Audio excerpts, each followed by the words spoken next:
Salut, bienvenue sur Trovan Show. Aujourd'hui, on te partage notre expérience sur l'isolation. À quoi ça sert, comment on fait et à quel prix. Allez, c'est parti.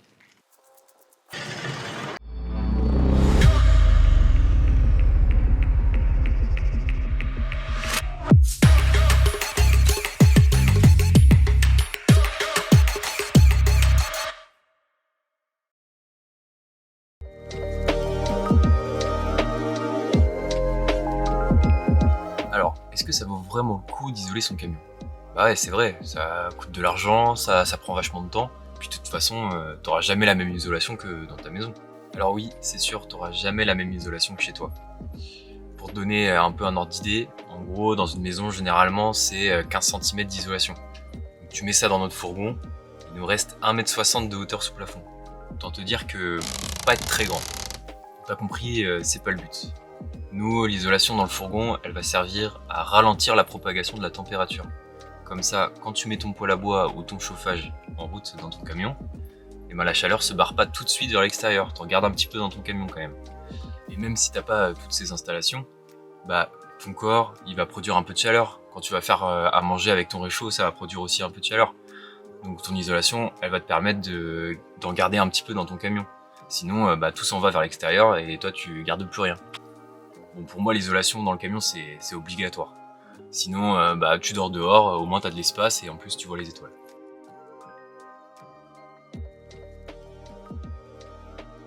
Quand on parle d'isolation, on pense souvent laine minérale.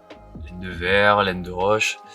Surtout si toi t'as déjà bossé dans l'isolation du bâtiment, t'as déjà dû en poser un peu de cette laine. Malheureusement, ça ne sert pas à grand chose dans notre cas.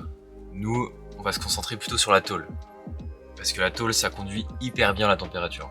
Donc tout doit disparaître. Le but, c'est de recouvrir un maximum la tôle avec un matériau isolant. Tu peux utiliser du liège en rouleau, du liège projeté ou de l'Armaflex par exemple. Il faut faire super gaffe à tous les éléments que tu fixes sur la tôle, comme les tasseaux pour la structure ou les ouvertures. Il faut toujours intercaler avec un matériau isolant. Comme ça t'évite d'avoir des ponts thermiques. En gros, les ponts thermiques, c'est les faiblesses, c'est les endroits où tu peux avoir des faiblesses au niveau de ton isolation. Il y a des vidéos hyper intéressantes sur ce sujet-là, avec une vision infrarouge pour te rendre compte des pertes de température. Déjà, à ce stade, t'es pas si mal. T'as traité le plus gros du problème. Par contre, il va y en avoir un autre, c'est l'humidité. Eh bien oui, maintenant que t'as bien chaud dans ton fourgon et qu'il fait très froid dehors, ça condense. Du coup, t'as besoin de mettre un frein vapeur ou d'utiliser un isolant qui en comporte déjà un, comme l'Armaflex. Et voilà, c'est bon, t'as fait l'essentiel. Le reste, c'est un peu du fignolage pour améliorer ton isolation. Donc, tu peux remplir les renforts et les renfoncements avec de la laine en panneau ou en vrac, que ce soit textile ou minéral.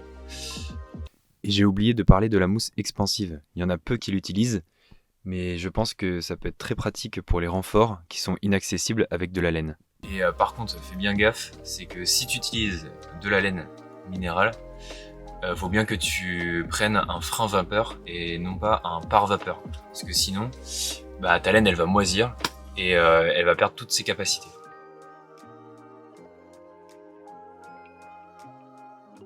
Bon, t'as dû entendre ce nom plusieurs fois. De toute façon, quand tu tapes isolation van aménagée sur YouTube, c'est le premier qui vient. C'est l'Armaflex. Alors pourquoi tout le monde l'utilise? Tout simplement parce qu'il fait tout en fait. C'est un isolant, un frein vapeur, et en plus de ça, il peut pas moisir. Donc t'as juste à acheter différentes épaisseurs. Ensuite, tu prends le scotch pour raccorder, et c'est bon, c'est fini.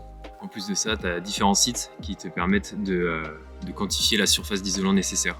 Comme ça, tu te poses même plus de questions, quoi. C'est du pré-mâché. Après, si tu veux te prendre la tête, il y a le combo liège projeté laine minérale. Alors là, on parle compresseur, pistolet à crépir, combinaison intégrale, et tu projettes tout dans ton fourgon. Mais bon, là au moins t'es sûr que toute la tôle est recouverte, et en plus de ça, tu peux y repasser une deuxième fois pour épaissir la couche de liège. Ensuite, tu poses de la laine en panneau là où tu as des renfoncements, de la laine en vrac là où tu as des renforts. Tu peux aussi utiliser de la mousse PU pour les renforts, mais fais gaffe qu'elle soit bien ignifuge pour pas qu'elle s'enflamme lorsque tu as de la soudure à faire sur ton camion par exemple. Et on n'oublie pas le pare-vapeur qui va venir recouvrir tout ça pour pas que tu aies de l'humidité dans ton camion. Alors, comment on choisit? Eh bien, pas par le prix en tout cas, puisque les deux se valent à peu près. si tu fais ton liège projeté toi-même, donc avec du liège en poudre et de la colle. Mais en tout cas, les deux, c'est à peu près 1000 € suivant la taille de ton camion. Donc ensuite, prochain critère, la performance. Et là aussi, c'est un peu du pareil au même.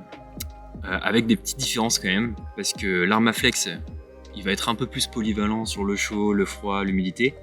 Mais par contre, quand il te reste plus beaucoup de panneaux, tu vas un peu faire du patchwork avec ce qui te reste. Et ça va favoriser les ponts thermiques. Alors que le liège projeté, tu le projettes sur toute la tôle, donc tu es sûr que tu n'auras pas de pont thermique. Par contre, c'est un peu moins performant que l'Armaflex. Là où tu vas pouvoir te décider, c'est sur la mise en œuvre. Là, ça n'a rien à voir. L'Armaflex, c'est facile à découper, c'est autocollant, et en plus, tu n'as qu'une seule étape. Alors que le liège projeté, c'est quand même une technique assez compliquée. Mais même si c'est rapide, après, tu as toute la laine à poser et le frein vapeur. Et crois-moi, le frein vapeur, c'est un peu une galère. Donc si tu débutes, le mieux c'est que tu fasses de l'Armaflex, il n'y a rien de plus simple. Et après si tu es à l'aise avec les compresseurs, etc., tu peux faire le liège projeté. Alors oui, je sais, j'ai pas parlé du multicouche. Je sais que certains l'utilisent, mais moi je connais pas trop cet isolant et j'ai l'impression qu'il est pas tellement adapté aux fourgons type CTTE. Pour ceux qui connaissent pas, c'est un espèce d'isolant sandwich, donc avec des pare vapeur de chaque côté. Et le problème, je pense, c'est qu'on ne peut pas le coller à la tôle. Et pour moi, c'est le truc le plus important. Donc j'ai l'impression qu'il serait moins efficace.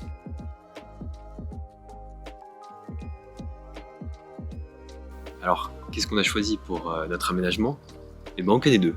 Parce qu'on se croit plus malin, alors on ne peut pas faire comme tout le monde. Non, en vrai, notre isolation, elle se rapproche plus du combo liège projeté, laine minérale que je t'ai décrite avant. Sauf que nous, le liège, on l'a pas projeté, on a utilisé des rouleaux de 2 mm d'épaisseur qu'on a collés sur la tôle. Alors pourquoi on l'a pas projeté, le liège ? Tout simplement parce que on n'avait pas le courage de se lancer dedans. En plus, par souci de budget, on aurait fait notre mélange nous-mêmes et on se voyait déjà avec le pistolet à crépir bouché ou le liège qui a du mal à se coller sur la tôle. Donc voilà, on s'est un peu dégonflé, disons-le. Et vu qu'on est des débutants, pourquoi on n'a pas utilisé l'Armaflex ? Là c'est un peu la boulette. En gros, quand j'ai dimensionné la quantité d'isolant à acheter, j'en avais pour 2000 €, soit 2 fois plus que la normale. Pour tout vous dire, je m'en suis rendu compte en faisant la vidéo. En fait, avec notre méthode, on a un peu tous les inconvénients. Une isolation hyper longue à mettre en œuvre et un magnifique patchwork de liège pour les ponts thermiques. Au moins, ce qu'on aura appris, c'est que généralement, quand tout le monde utilise une méthode, c'est souvent la bonne. Après, si j'ai pas réussi à te décourager d'utiliser du liège rouleau, je peux quand même te donner 2-3 astuces. La première étape, avant même d'isoler ton camion, et ça c'est un conseil plutôt universel, c'est de tout bien nettoyer, tout dégraisser, boucher les trous avec de la résine pour éviter que tu aies des fuites, mettre de l'anti-rouille là où tu as la tôle apparente, et tu peux même refaire la peinture de ton fourgon. Ça lui fera pas de mal et en plus ça ralentira la propagation de la rouille. De toute façon, c'est le moment de le faire puisqu'après tu n'y auras plus accès. La prochaine étape, c'est de tapisser la tôle de liège. Donc, dans notre cas, ça va être du liège en rouleau. Et là, la connerie à pas faire, c'est d'utiliser de la néoprène liquide. C'est nul. Ça imbibe le liège, du coup t'es obligé d'en mettre 3 tonnes, ça s'agglutine, tu peux pas en répartir de manière homogène. Enfin bon, c'est juste non. Ce qu'il faut utiliser, c'est la néoprène en spray. T'as juste à pulvériser une fois la tôle, une fois ton liège, et c'est terminé. Et ça se répartit bien de manière homogène sur la surface. Et tu peux y aller, hein. Nous on en a acheté 17. On aurait pu en commander par internet, mais bon, on a préféré vider les rayons du bric-au-marché. Ensuite, il a fallu remplir les renforts. Nous on a utilisé de la laine textile en vrac. Alors c'est tout doux et coloré, par contre c'est hyper relou à poser. Des heures et des heures à tout remplir au tournevis. Et on a utilisé 2 sacs, l'équivalent de 2 sacs que tu vois là, soit 25 kg de laine. Franchement, pour ce que ça change, on aurait mieux fait d'utiliser de la mousse PU. Au moins, elle peut s'installer partout. Parce qu'avec la laine, il y a plein d'endroits qu'on n'a pas pu remplir parce qu'il n'y avait pas d'ouverture. Alors pour les isolants en panneaux, on a utilisé du Biofib Trio 45 mm pour le plafond et les parois, et du polyester extrudé 30 mm pour le sol. Alors pourquoi on a pris 2 types d'isolants ? Parce que de ce que j'ai compris, le Biofib Trio il est plus performant pour la chaleur et l'XPS plus pour le froid. Et comme le froid viendrait du sol et la chaleur du plafond, a priori c'est la bonne strat. En fait c'est surtout par rapport à l'épaisseur. Parce que 45 mm, donc le Biofibre Trio, c'est à peu près l'épaisseur qu'on a dans les renfoncements. Et pour le sol, je voulais pas perdre trop de hauteur et avoir un plancher assez rigide. Et l'XPS, en plus d'être très léger, il se déforme pas trop sous la contrainte. À cette étape, la boulette, c'est d'avoir commandé 2 fois trop de Biofibre Trio. D'où l'intérêt d'utiliser des logiciels de calcul ou de commander au fur et à mesure si c'est possible. Et la dernière étape, et pas des moindres, c'est le frein vapeur. Et là, ça a été un peu freestyle. Le sol et le plafond, on a fait ça bien. On a suivi les consignes, raccordement au scotch, étanchéité autour des lanterneaux, on a fait ça bien. Et là, les parois, comme on a fait ça au fur et à mesure, on avait des raccords dans tous les sens. Il était soit trop tendu, soit pas assez tendu. On a dû faire plein de trous pour passer les gaines électriques. Enfin, c'était un grouillère à la fin, donc je pense qu'il sert plus à grand chose. Mais pour nous qui sommes pas habitués à ce genre de mise en œuvre, le frein vapeur c'est vraiment une galère. Il y a des endroits où on l'a même pas mis juste par flemme. Vous en serez peut-être mieux sorti en faisant tout l'habillage d'un coup, mais comme on savait pas trop comment on allait faire pour la salle de bain, on a préféré attendre. Donc avec tout ça, on a mis une quinzaine de jours pour isoler notre Ducato L4H2 pour un budget de 930 €. Avec 230 € de néoprène quand même. Je pense que tu peux en trouver moins cher sur internet.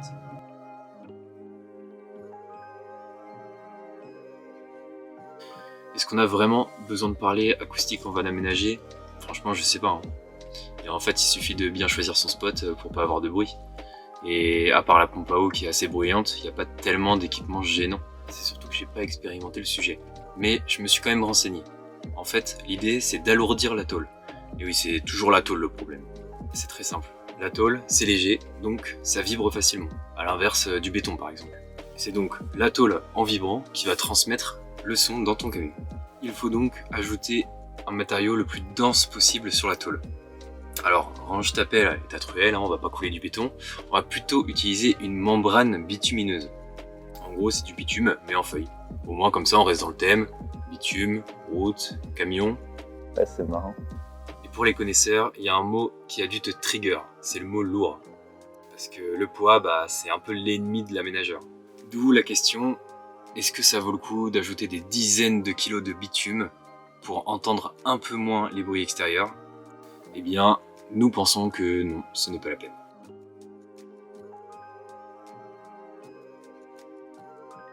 Si t'es encore là, c'est que la vidéo t'intéresse, alors n'hésite pas à t'abonner et puis mettre un petit commentaire, ça fait toujours plaisir. Et je finis par te donner quelques précisions sur l'aménagement parce que l'isolation c'est pas toujours les isolants. Déjà si tu veux mettre le budget dans l'isolation, mets-le dans les lanterneaux et les fenêtres parce que ça va être les points faibles de ton isolation, donc vaut mieux mettre le prix là-dessus. Et si tu installes des fenêtres dans ton camion, tu peux aussi utiliser des pare-soleils isolants. En gros c'est un multicouche que tu achètes au mètre, que tu découpes à la dimension de ta fenêtre, tu y ajoutes des ventouses, et en plus de ça, ça te permet d'avoir un système complètement occultant. Et pour finir, l'élément le plus important, c'est la cloison de séparation. Si tu veux une bonne isolation, c'est pareil, ça va être indispensable. En fait, tes plus grosses pertes de température, ça va être au niveau du pare-brise. Même si tu mets un pare-soleil, la surface est tellement grande que de toute façon, ça sera l'élément le plus faible de ton fourreau. Le mieux, c'est de séparer les deux avec une paroi isolante que tu réalises toi-même. Mais adieu les sièges pivotants. Nous, vous vous en doutez, on a choisi le chauffage. J'espère que cette vidéo t'a plu et qu'elle a pu t'apporter quelques réponses. En tout cas, on se dit à la prochaine pour de nouvelles vidéos sur l'aménagement.